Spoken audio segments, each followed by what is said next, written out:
கடலை விட ஆழமானது எது தெரியுமா? அது மனித மனம். வணக்கம் நண்பர்களே, நான் உங்கள் மனச்சிற்பி. இன்று நமது மனதின் 4 அடுக்குகளை 60 நொடிகளில் பார்க்கலாம். இப்போது நீங்கள் இந்த வீடியோவை கவனமாக பார்க்கின்றீர்களே, அது உங்கள் மேல் மனம்.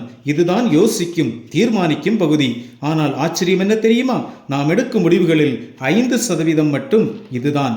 மேல் மனதிற்கும் ஆழ் மனதிற்கும் நடுவில் ஒரு காவலன் இருக்கின்றான், நடுமனம். எந்த எண்ணம் உள்ளே போக வேண்டும், எது போகக்கூடாது என்று வடிகட்டும் கேட் கீப்பர் இவர்தான். குழந்தை பருவத்தில் இது பலவீனமாக இருக்கும்.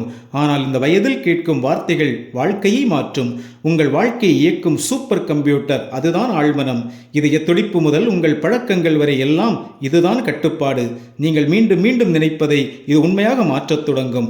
ஆழ்மனதிற்கு அப்பால் ஒரு பெரிய இணைப்பு இருக்கிறது, பிரபஞ்ச மனம். நாம் வைஃபை மூலம் இணையத்துடன் இணைவது போல நமது மனமும் பிரபஞ்சத்துடன் இணைகிறது. அதிலிருந்துதான் பல பெரிய யோசனைகள் பிறக்கின்றன. ஆகவே நண்பர்களே, நல்ல எண்ணங்களை விதையுங்கள். உங்கள் மனம் உங்கள் வாழ்க்கையை மாற்றும். நீங்கள் ஒரு சாதாரண மனிதர் இல்லை, நீங்கள் ஒரு மனச்சிற்பி. இந்த வீடியோ பிடித்திருந்தால் லைக் பண்ணுங்க, ஷேர் பண்ணுங்க, கமெண்ட் செய்யுங்கள். நன்றி.